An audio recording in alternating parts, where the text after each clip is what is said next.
All right, so welcome to episode 165. Can you believe that?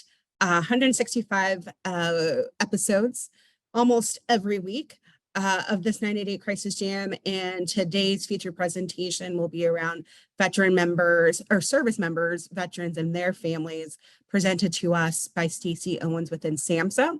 But before we get to her presentation, let's just go through some of our daily roundup, or weekly roundup, I should say.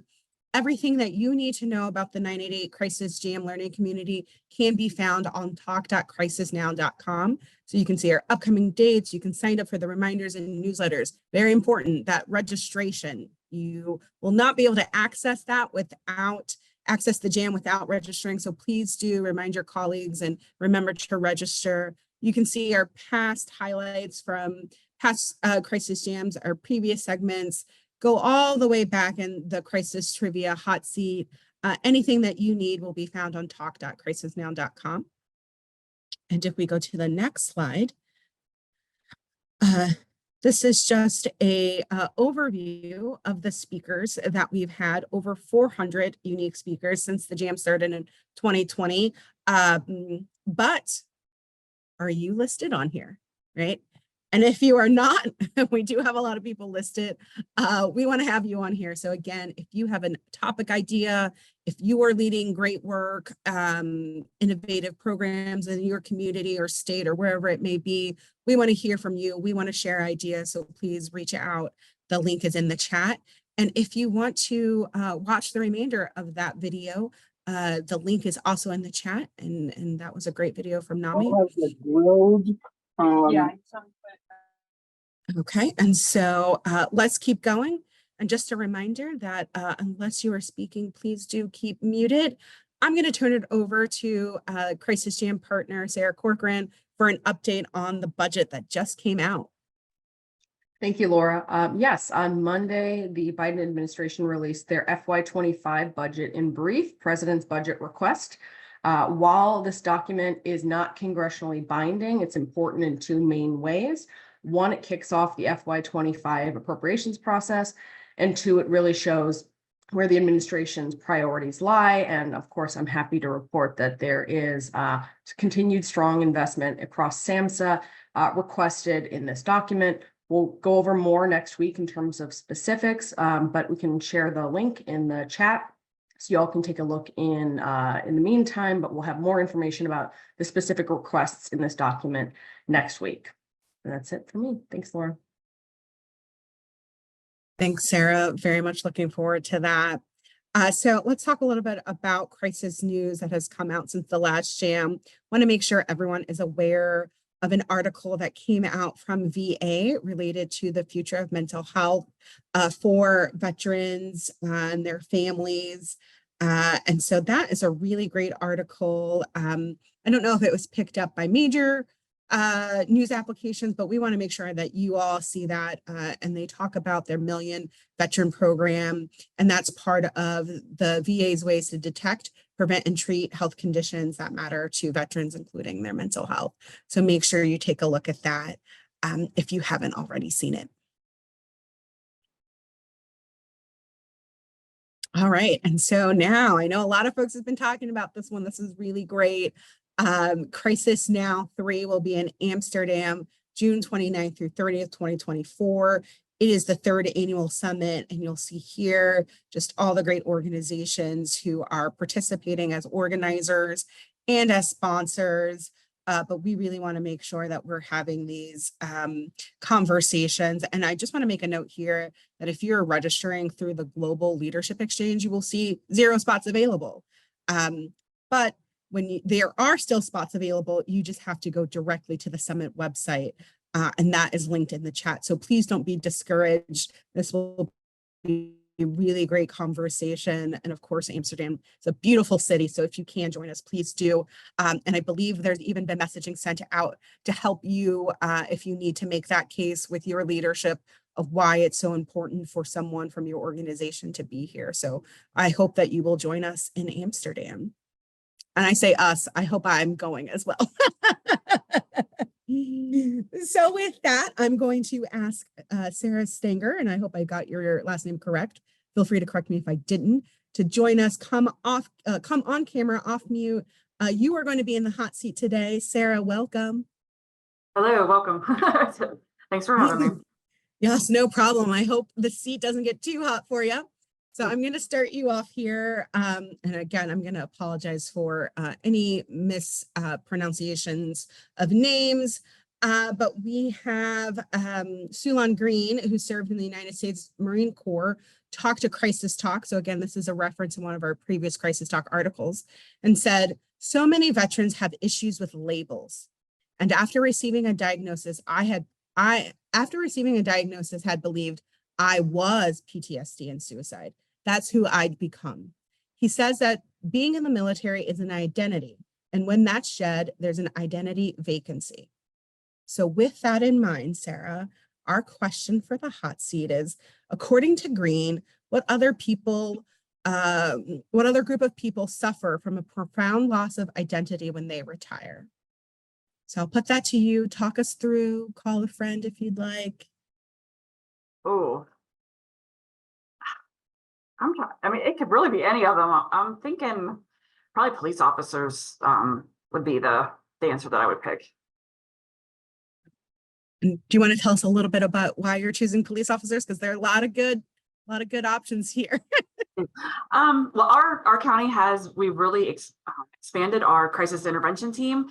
We've done numerous trainings throughout the year. We do at least 2 a year through our county for our local officers, and we partner with the prisons. Paramedics are on that team somewhat, but some of the, like when they do retire, unfortunately, we do see some of the deaths with suicide, but they do seem like it is a big change in to just go back to normal everyday life and not have to worry about some of the things they did before. I mean, that seems spot on to me. If folks agree, disagree, make sure you put it in the chat. We're seeing the poll results, so it looks like most of the audience, 76%, agree with you. Sarah, do you want to call anyone else? Do you want to bring anyone up? Do you want to go final answer? That final answer. Okay, she's feeling confident. Let's see. You got it. You got it. Great job, Sarah. And I think this is exactly along the lines that you were thinking of. So the quote here, one day you're at work, he said, the next you're home. Whatever's in your head, a lot of the times you suddenly have to deal with because you no longer have the routine, the identity, or the camaraderie you had before. And you've been given no tools on how to unpack it. And so as you referenced, Sarah, we see that a lot with police officers as well. So there's a link in the chat to the original article. Sarah, anything that you want to say before we move on? No, well, we're partnering with our state, actually, Pennsylvania, to bring in CIT for the officer for training. And part of that is their own self-care and making sure that they are taking care of themselves and how to look out for and support their peers. So that is an area we're trying to address here. Yes, well, we appreciate the work that you do so much. And for just being in the hot seat, you get an option of a shirt, a hat, lots of choices here. I don't know, we'll have to talk to Karen to see if you can get something else for actually winning as well. But just participating, you get a hat and a shirt. So if anyone is interested in being in the hot seat, please do let us know. Thank you, Sarah. You have beat the hot seat this time and appreciate you joining us. All right, thank you. Okay, and then our quote for this week comes from Joseph Guerin, who says, we get to see families at our worst. They get to see us when we are in pain, when we can't handle it, and they feel the brunt of the pain when we explode. And if that can go away or can be treated or just be tempered in such a way where people can have a somewhat normal and productive lives, it would be so important. Again, that came from the earlier article from the VA, but just so important that we make sure that we're treating not only our service member or veteran, but also their families. So with that, let's move forward. And I believe I will be turning it over to Stacey Owens with SAMHSA for her presentation. Thanks so much, Laura.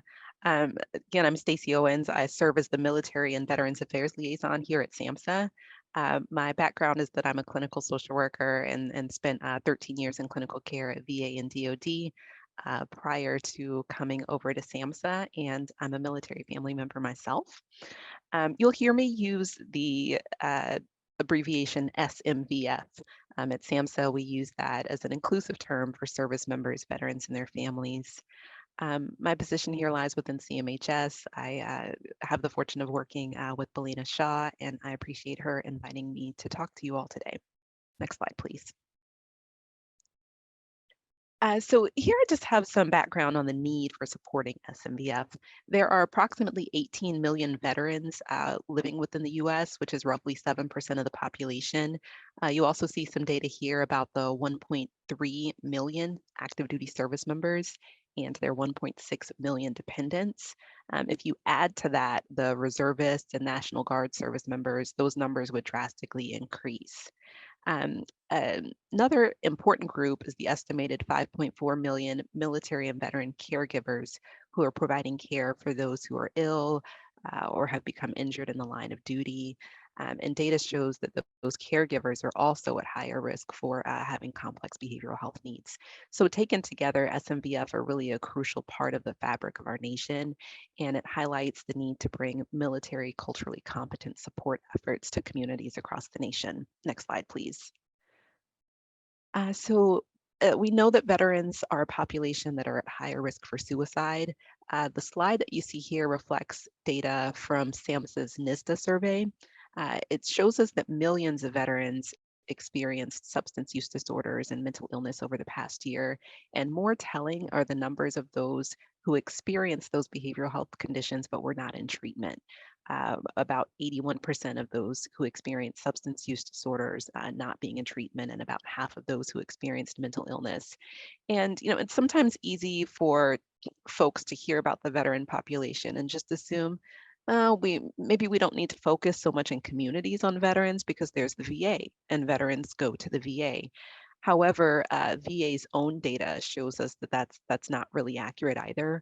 About half of veterans who are eligible for VA care are not actively in VA care. VA also produces an annual suicide report each year, and consistently, the vast majority of veterans who die by suicide have not stepped foot into a VA in the 2 years prior to their death. So it really just further emphasizes that we need to help reach veterans in the military community within the communities where they live and work, and increase protective factors for this group, and that a comprehensive health approach is key. Next slide, please. So here at SAMHSA, we have created the SMVF Technical Assistance Center as a national resource. It's been in existence since 2010 and really focuses on increasing and strengthening military and civilian collaboration, providing a centralized mechanism for jurisdictions to learn, connect, and share. Supporting coordinated responses to behavioral health needs of the SMVF community, and encouraging implementation of best and promising practices. For this presentation, I'm going to focus specifically on Crisis Intercept Mapping, but you see that there are a number of training and technical assistance opportunities available through the SMVF TA Center. I'll drop that website in the chat at the end of my presentation. Next slide, please. So here you see the SIM map, Crisis Intercept Mapping. You'll hear me use the term SIM for short. Many of you might be familiar with the Sequential Intercept Map, SIM, which was developed specifically for justice-involved individuals. That was created by the company PRA, which is actually our SAMHSA contractor. They have also developed the Crisis Intercept Map, CIM, which was developed specifically to focus on suicide prevention. So the SMVF Crisis Intercept Map, it's a tool that helps community partners visualize how SMVF who are at risk for suicide are flowing through the crisis system of care. Also is identified on the map within community crisis systems. You see that there are 4 key intercept points that provide an opportunity for diverting at-risk SMVF to appropriate prevention and support services. I know this map is a little bit hard to see, so I'll tell you the 4 intercepts that are pictured there. The first is first contact. The second is acute care. the third being care transitions, and the fourth being ongoing treatment and recovery support. The SIM workshops that our TA Center supports are designed to bring together an interagency group of key stakeholders from communities, typically a county or a city, identifying barriers and gaps within that community's crisis systems of care, and discussing ways in which to bring in best practices and partnerships and implement those to close those gaps and reduce deaths by suicide within communities. The communities develop a tailored crisis intercept map and a corresponding action plan to improve crisis systems of care overall. Next slide, please.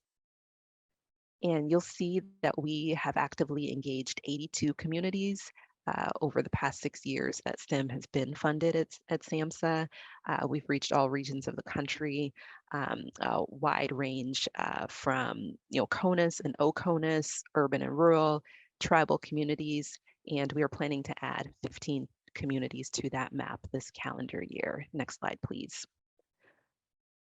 Also in November 2021, the Biden administration released its Reducing Military and Veteran Suicide Strategy, and SIM was highlighted as a best practice within that White House strategy, and the administration encouraged SAMHSA to continue the support for communities, which we have done. Next slide, please. So what do the communities actually do in the SIM process? The SIM workshop itself is really more of a culminating event, and there's a lot of activity that's happening on the front end. We're engaging with the community's SIM leadership team. We're helping them to look at partners who should be a part of this process. And our contractor actually has a proprietary software that teams are using to collect that relevant data through this information gathering tool. They're identifying points in the intercept, and even before the workshop, they're beginning the process of developing out that map. Next slide, please. This slide just gives you a peek into what that proprietary software looks like that I mentioned. And this is where the teams are getting access to this and doing their pre-work. You see on the right, there's a little vignette that's posed to help them begin to conceptualize how a military or veteran member or family member might be flowing through the system of care when experiencing a crisis. Next slide, please. So I mentioned that we've engaged 82 communities since we started SIM about 6 years ago. And we've recently adapted a phase 1 and phase 2 approach. So phase 1 is for brand new communities, and we take them through that initial process that I spoke to before. But for phase 2, we've developed this approach to give the teams kind of an extra bucket of assistance for implementation activities, and looking at those key drivers for success and planning for sustainability in their efforts for those teams that might want or need a little bit more support around that concept. Next slide, please. So the SMVF TA Center actually produced a white paper based on activities of some of our earlier teams who participated in the SIM process, and found some common themes. One was related to touch points with veterans in the communities, practices around screening for suicide risk, completion of different training that might be available, how communities and agencies are addressing suicide prevention protocols and overall delivering their systems of care, as well as that key component of collaboration. Next slide, please. There are also some overall recommended interventions that come up frequently. That big piece being to improve partnerships and collaborations, looking at different roles throughout that care continuum. The idea of coming up with community resource lists that are really evergreen documents that should be updated on a regular basis. Having information sharing protocols in place between different agencies, even putting MOUs in place where those formal kind of touch points are needed in order to be able to share information with one another. Raising awareness for these resources that many of us know about in communities, but might not always trickle down to the consumer level, including 988, including information on lethal mean safety, and disseminating information about using standardized screening within routine care settings and also within emergency medical settings. And of course, that important piece about providers throughout communities being trained on military cultural competence and specific resources for these communities. Next slide, please. I know that I went through that pretty quickly, but I wanted to make sure that the floor was open for others who are involved in this process. I know that soon we will get to a roundtable where we have some SIM team leaders who are going to talk specifically about their experiences. But before we bring them on, I wanted to give the floor briefly to Richard McKeon. And I hope that Richard is here because I can't see the participant list. But many of you know Richard as a legend in SAMHSA and his instrumental role in developing 988 and other SAMHSA initiatives. But you might not know that he was also instrumental in implementation of SIM. So I wanted to give him a minute to share a little bit of his historical perspective if he'd like to. Thank you, Stacey. Can people hear me okay? Yes, we can hear you, Richard. Yeah, so, first let me say that I think this has been a really important and useful line of effort that SAMHSA has been engaged in coordination with the Veterans Administration. I want to particularly give credit and my apologies for ambient noise. I'm outside the cafeteria in the Humphrey building. But I want to give credit to Dr. Anita Everett for first providing the funding that enabled us to do the initial crisis intercept mapping. And what this grew out of was a recognition of the need to have a vehicle to, in some systematic way, support local communities in doing crisis planning, to identify what did they have in their crisis system, what was missing, what did they need, and what was necessary to embed evidence-based practices like screening for suicide risk, screening for veteran status, lethal means availability, and paying attention to care transitions. And so we have been pleased with the growth of this, that it's focused on cities and counties. It has grown to 30 communities a year.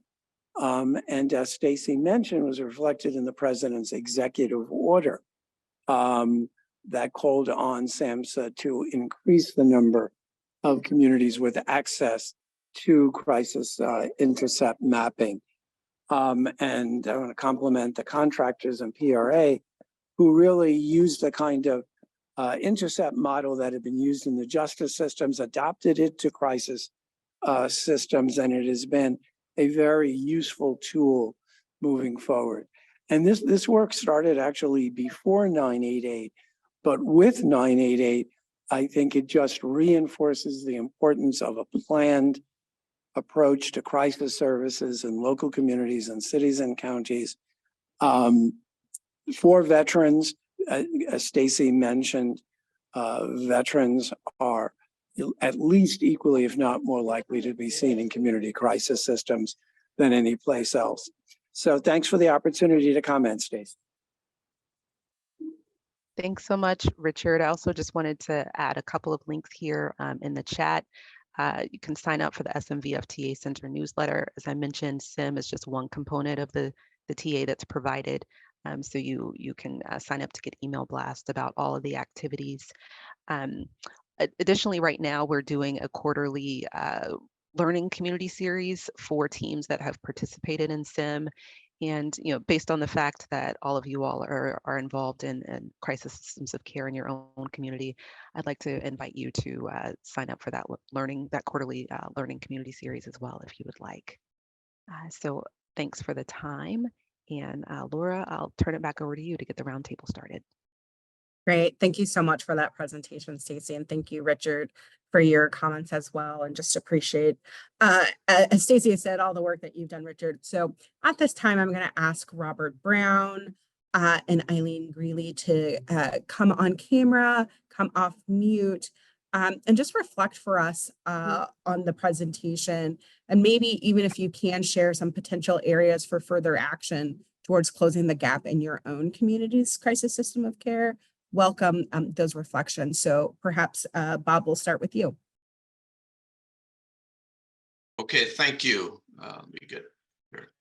Thank you very much for the invitation. Hartford County 2021, we were asked by the Maryland Department of Veterans Affairs and SAMHSA to participate in the first SIM pilot in Maryland because we have a very active Veterans Commission, but largely because at that time, Hartford County had the highest rate of suicides of any county in Maryland.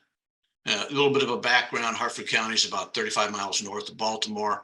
Population is about 263,000. We have about 19,000 veterans. Our largest employer is Aberdeen Proving Ground with 21,000 people, and most of those are veterans and contractors, come from other places, but they're around. What we did was we, as kind of described, and Stacey described it, so we quickly assembled a very diverse team of county, state, federal, local organizations. I think a key to our success at that point was to get the right people at the table. We wanted to make sure that it was the leaders and not just a representative that were participating within SIM. Another thing, we also had a very, very strong leadership support from our county executive. We completed a survey, one of those initial steps that Stacey talked about beforehand, and kind of an eye-opener to me as the initial team lead was that 25% of our team said that they or the organizations did not received any sort of suicide gatekeeper training, any military cultural competency training, crisis intervention training, lethal safety means training. In addition to that, most organizations said they had a very low or medium level of centrality, meaning their connection with other organizations within this continuum here. So our first step was to organize a training session put on by the VA, military, and the county. We brought together about 75 organizational heads and the leads, and we had a VA 101 class. We had a military 101 class and also some VA SAVE. Many in our group had no idea what the VA did, even though they're right down the road, they're 15 miles away, the VA Maryland healthcare system, or what went on at Aberdeen Proving Ground. There was something else that happened behind that gate. The interaction between those groups at that session and the communication, it was really fantastic. People talked who never talked before. One of the key things that we heard was, I didn't know you did that. Exchanging of business cards back and forth. So we said, okay, where do we go from here? What do we do here? And thankfully, SAMHSA was pushing us along as well. So about 6 months later, what we did was we conducted what military background I call a rock drill, scenario-driven exercise, using various scenarios, and we walk through that SIM process, kind of a what would you do, action, reaction, counteraction, all the way through at those different intercept points, asking each participant, what would you do? We had some very pointed discussions, some disagreements, some agreements, and how and who should fill that gap. So those are some key things there. After that, what we did. If I could I bring Ellen in here? I want to also have space for her feedback as well. Ellen, and again, apologize, Ellen, for incorrectly stating your name earlier. If you could share some of your reflections with us as well. Sure. So Stacey, just as a heads up, I'm a twin and my twin sister's name is Eileen. So I answered to both names just for you to know that ahead of time.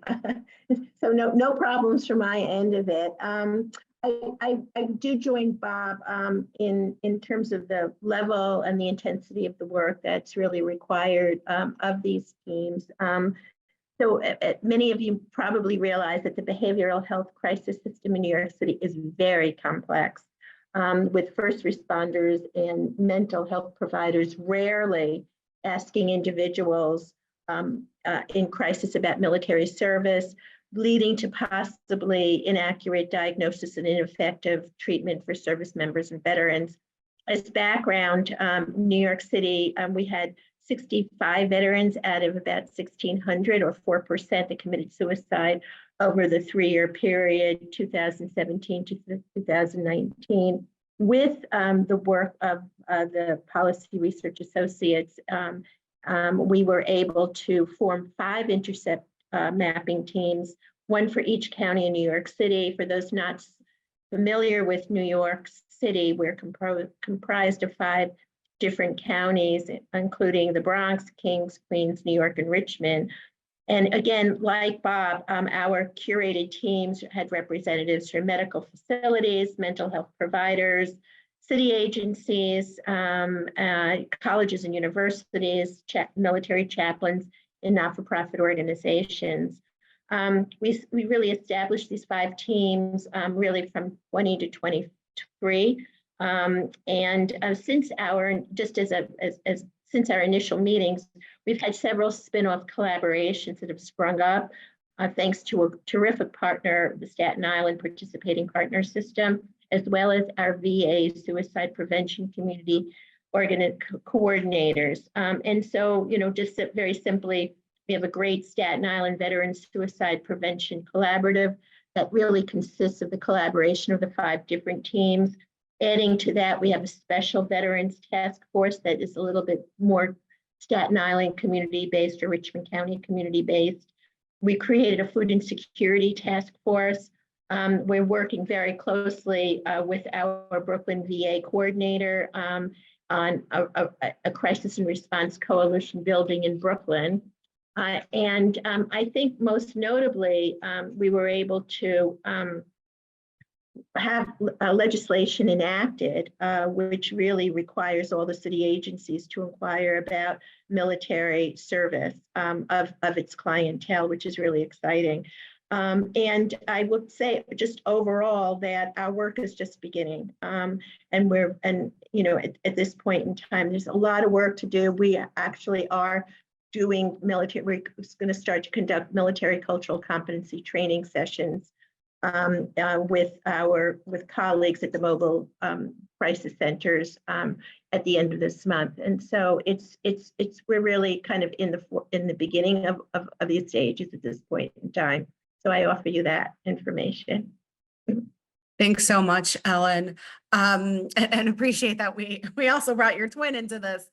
Just one final question, maybe just a quick thought from each of you, Ellen, Bob, and Stacey. There's some conversation in the chat around reducing stigma, right? There are these great resources, but veterans don't always feel like they can access them, or maybe the VA isn't aware of them. Can you all just maybe give us a final thought on ways that individuals in this learning community can take to their community to help cover that gap, to help ensure that we're reducing stigma and connecting these great community programs that you all have spoke about to individuals who may need them in their families?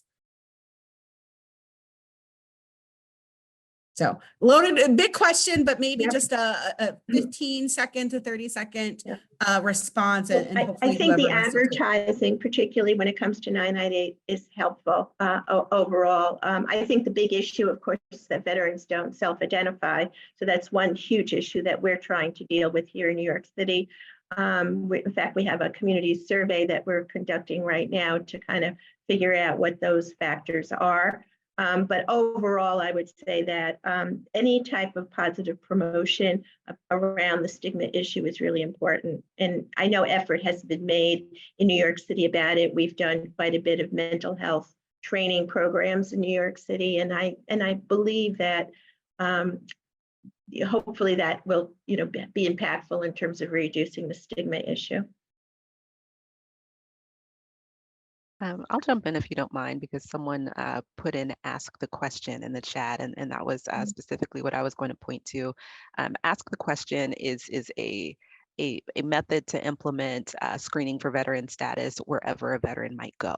So if you have a community behavioral health clinic or somewhere where someone is going to apply for benefits, asking if that person who's sitting in front of you has ever served in the military is really an important step, because then that can open up the chance to have a conversation about what additional things they might be eligible for and what military specific stressors they might be experiencing. Military and veteran folks are trained to put a mission first. So oftentimes that's a mentality, and kind of, personal things are second oftentimes. So kind of switching to that lens and helping to provide support is really important. And asking the question is a good first step. Yeah, if I could just jump in there for a second too on that ask the question, we introduced that too, and that's one of the things we have that we've really put up. And I think you all mentioned it earlier too, is and when in discussions the VA can't do it all. And I think that's what it is. And you talk about reducing the stigma. That's why the community is so important. Is the VA can't do it all. They, no matter how hard they try. So you need the community. And that's one way to reduce the stigma, is to have these other options available. And that's what we have found, is by people going out into the community, more comfortable many times with the community than they are with going, to the VA and having that partnership to show that the VA is there to help. Yeah, well, again, thank you all. Thank you, Stacey, for your presentation. Bob and Ellen, thank you for your thoughts and the work that you're doing in your communities. There's some more discussion in the chat, so please do feel free to engage with our folks there. I'm going to now turn it over to Dr. Belina Shaw of SAMHSA and CMHS to give us an update. Dr. Shaw. Thank you, and hello, and great job, Stacey. Go team CMHS. Just as excited to hear this presentation. I had the opportunity to actually sit in and observe one of the Crisis Intercept Mapping workshops in a small town in Texas, and really just loved the work that was done in the collaboration and the building upon both the community-based and the veterans and specific work to really create a holistic system to support service members, veterans, and their families. And as part of that, or as a spin-off of that, we have done that local behavioral health crisis system mapping policy academy, and really targeted some of these communities that have done this crisis specific work and continued to work on and thinking about their broader crisis system, and especially in rural communities. We'll have another one of those policy academies in about 1 month.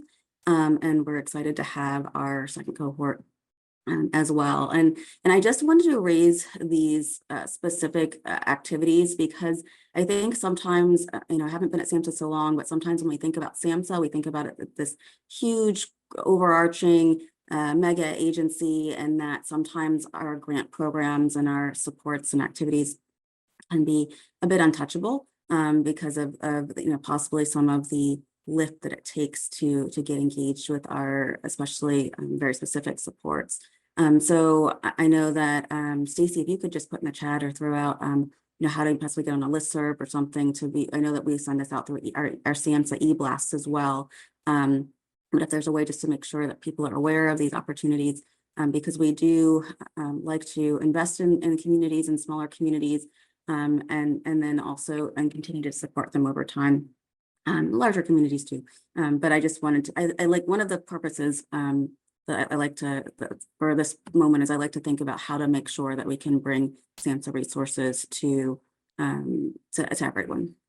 So that being said, as far as other resources, so somewhat contrary to what I said, the Garrett Lee Smith Campus grant program, that program is actually the notice of funding opportunity is currently available for applications and open to applications.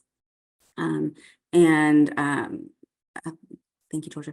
And that grant program is open to applications. Will be closing on May 6th. And that's really focused on youth who are at risk for or experiencing serious mental illness or serious emotional disturbance or substance use disorders, and making sure that they are successful in school as possible, and really thinking about the prevention of their suicide, the risk of suicide, mental health, and substance use disorders, and increasing help-seeking behaviors, and really thinking about that the culture of the campus climate. So that notice of funding opportunity is available right now, and the due date for applications is on May 6th. And then two other resources that I know that I think Georgia just put them in the chat. And there's a course that was put out by the Suicide Prevention Resource Center, one of our major grantees, and ways that we disseminate suicide prevention best practices and resources to the field. The SPRC has put out a course on safety planning in youth suicide prevention. It's an hour, it's a self-paced online resource, and it's open to students and other, and as well as professionals. It does offer 1 continuing education credit, and the link is in the chat.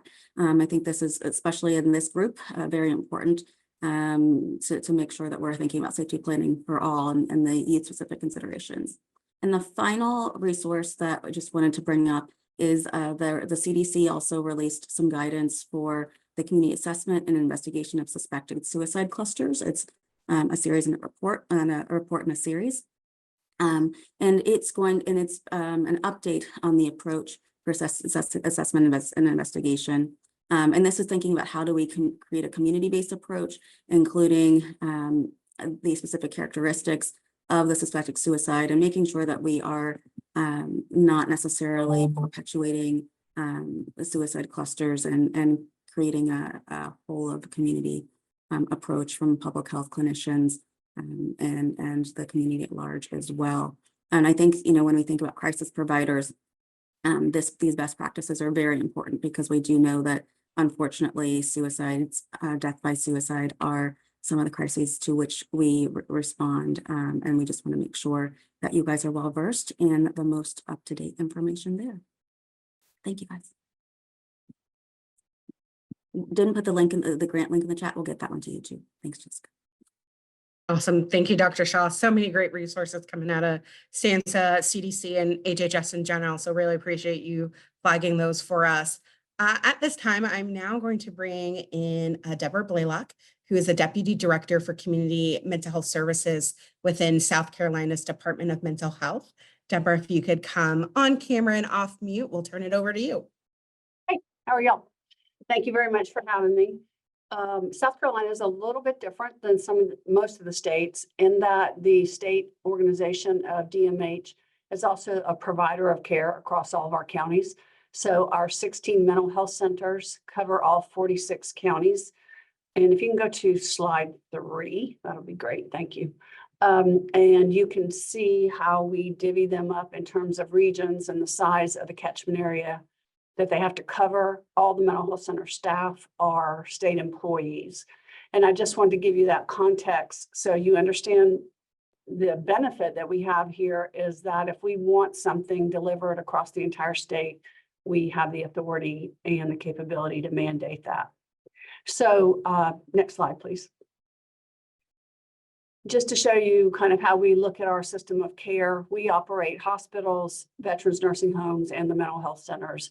And they provide a multitude of evidence-based models across the entire state.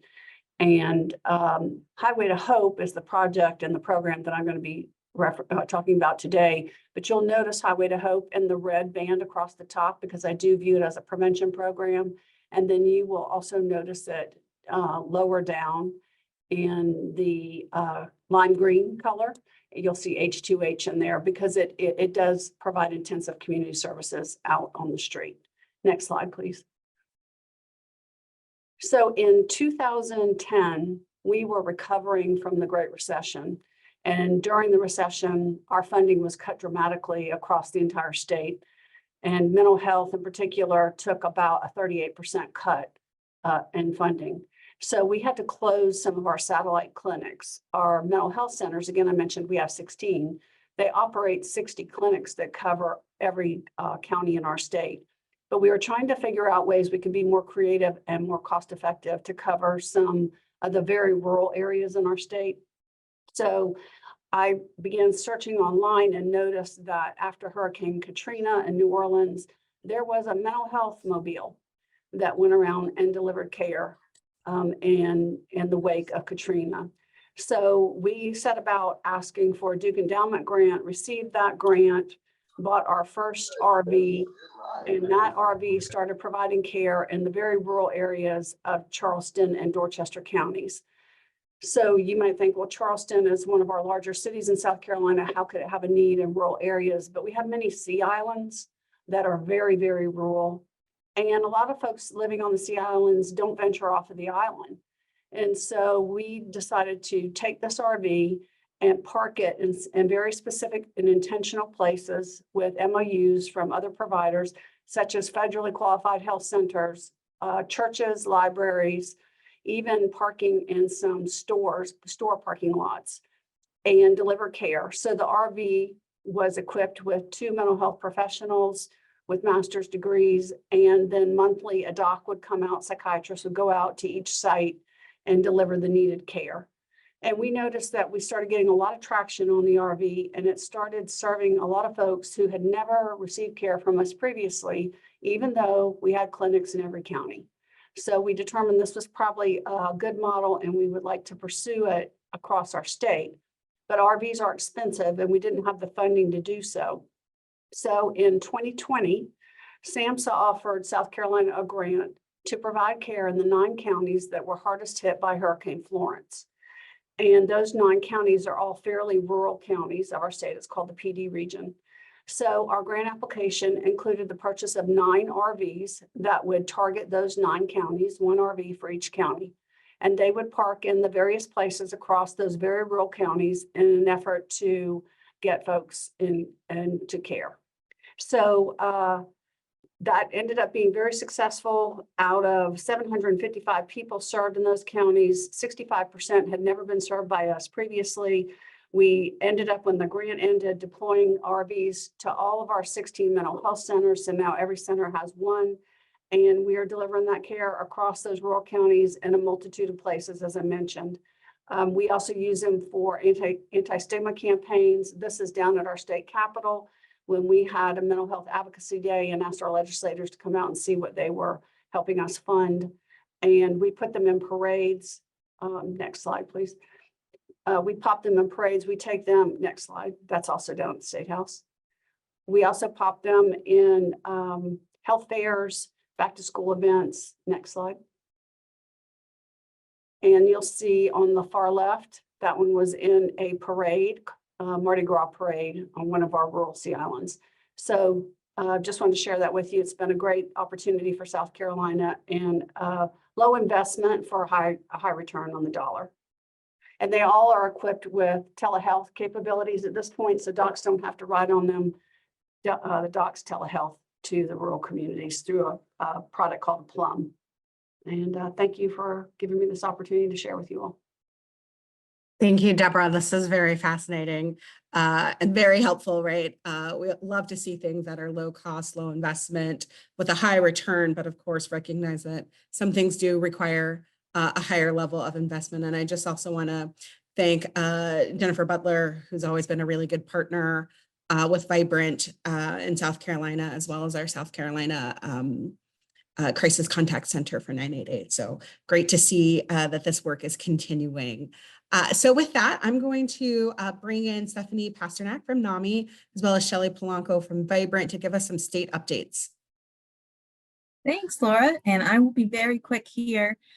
Just wanted folks to know that there's a new crisis care bill in Maine, which is LD 2237. I will post a link in the chat. This is sponsored by Maine Speaker of the House, Rachel Talbot Ross. 2 most important things to know about this bill.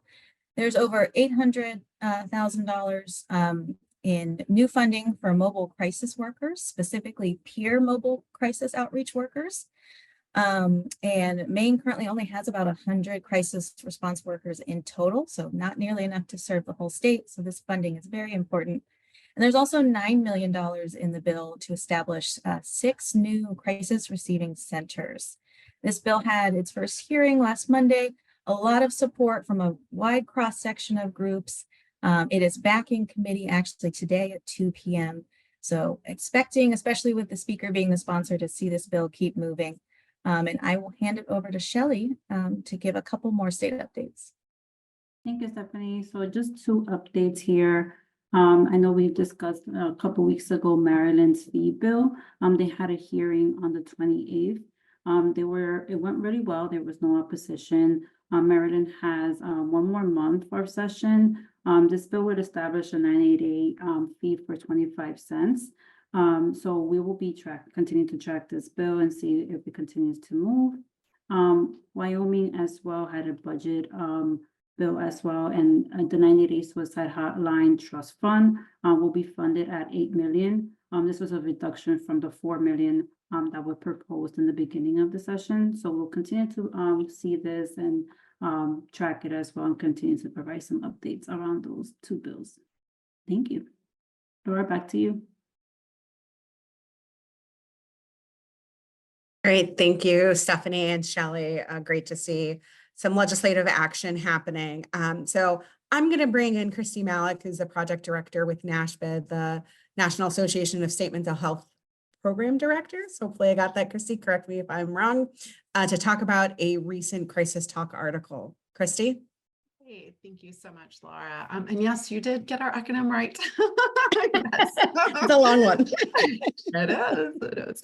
And so my colleagues and I had the pleasure of interviewing Tiffany Bloss. She's the Executive Director at Suicide Prevention and Crisis Services, which is a nonprofit regional 988 crisis center located in Ithaca, New York. And we interviewed her just to find out from her firsthand knowledge and experience of the importance of 988 access for the LGBTQ+ community. And unfortunately, Tiffany was unable to join us today. So I just thought I would share a couple of key takeaways from the interview. One thing that really resonated with me was that she said many of their callers state that they can't be their true authentic self. She made comments like, I can't live, I can't be me. And that just really resonated with me that, you know, here they're receiving calls. So, and she was saying that it's not okay for someone not to feel confident in who they are. And I was really impressed by how her center has been so passionate, and they've really made those investments to meet the 988 needs of their LGBTQ callers. For example, they conduct weekly trainings such as role playing so that their counselors are culturally competent in meeting, again, their unique 988 needs of their LGBTQ community. In addition, they also compiled a list of local therapists who specialize in LGBTQ services. So ensuring that, again, that caller gets the unique special care that they deserve. And one of the things that also struck me was that Tiffany applauded SAMHSA and Vibrant for making the LGBTQ+ services available 24/7 by the Press 3 phone option.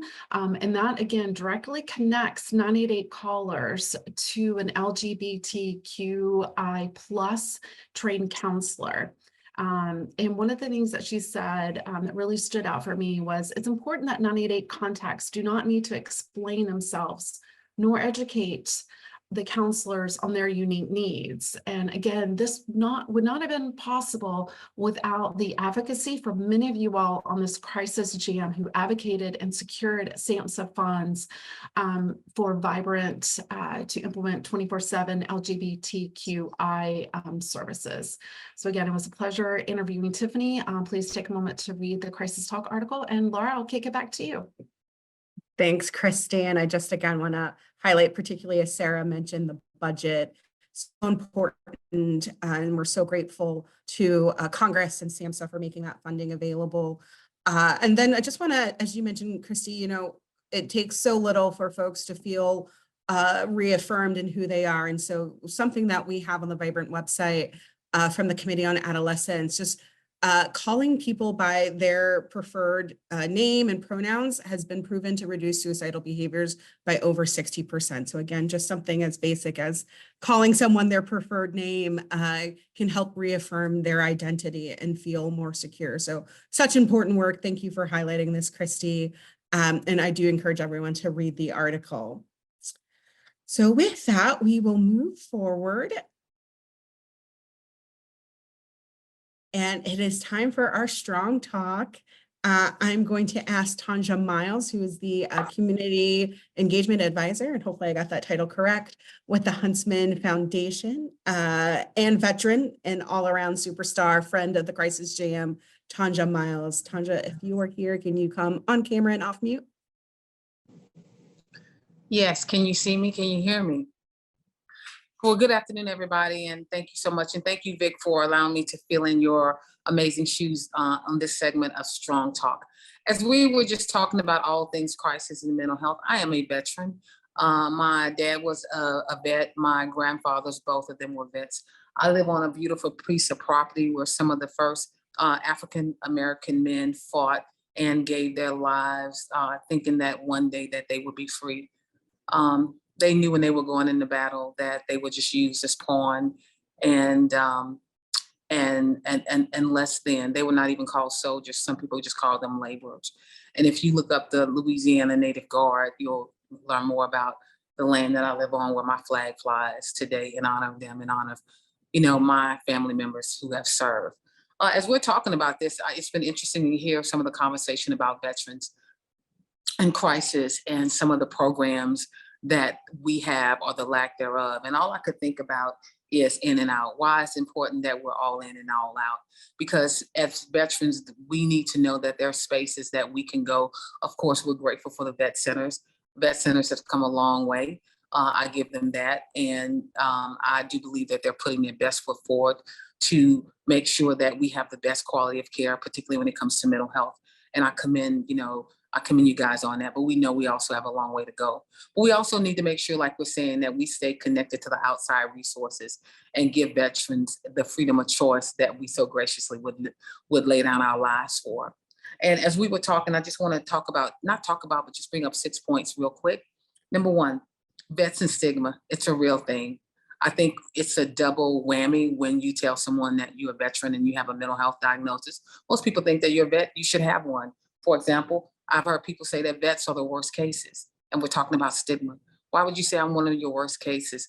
A lot of people say, well, because you're extra crazy, because you served in that man army or this man army as we serve, and as when we talked about when we serve, and you call us extra crazy because a lot of people say, well, once you go in, you don't come out the same. The other thing is that we see vets that are coming in with more trauma. Let's be real. I know when I went in many years ago, it wasn't to fight for my country or to die for my country, which I would do that today, for real. But at the time, I was trying to run away from something, and it ended up, being a good thing for me. And I love serving my country and would do it again. But, as we look at the demographics and why veterans are coming in, or people are joining the military, it's for different reasons, not for maybe my great-great-grandfather or other men from World War II and things of that nature. They were coming in because they were trying to really, believe and know that our country, their homes or their families are worth fighting for. The dynamics and the reason why veterans are entering the military has changed. And we have to come to realization that's the real deal. So, we have to look at that vets are coming in with more trauma like never before, because a lot of us, we're not running to a fight, we're running from a fight. And we need to make sure that even when veterans are entering, the system that, I remember being, given a psychological test, but make sure that those are really up to date and current, and making sure, as I started this conversation, that we're making sure that it's in and out, that we are making sure that, those vet centers, are doing the work, like never before, because times are changing. But then also making sure that, we are connected, those vet centers and other folks like me who work with vets, we are connected to all of the amazing things that the vet centers offer, and also what's on the outside. Because if a vet says, maybe I don't go to a vet center today, they can go somewhere else. So I just want to thank you guys for always considering us, thinking about us, and putting us first, because at the end of the day, vets serve on a whole different level. Yes, well, thank you, Tanja. Thank you for your service. Thank you for your activism, and thank you for sharing your story. If you want to listen to the podcast, the link is in the chat. And so let's take a look at what is coming up. So we are wrapping up this jam, but before we go, next week, you all will be hearing from Dr. Margie Balfour, again, another legend in crisis services, around the evolution of a comprehensive crisis system. And then after that, so in 2 weeks, we will be hearing, if we go to the next slide, from Daniel Cornfield on the interface of law enforcement and behavioral health. Again, another hot topic within crisis services. But if you didn't see your topic covered, if you, again, have a great idea, please let us know, put that in the chat or reach out.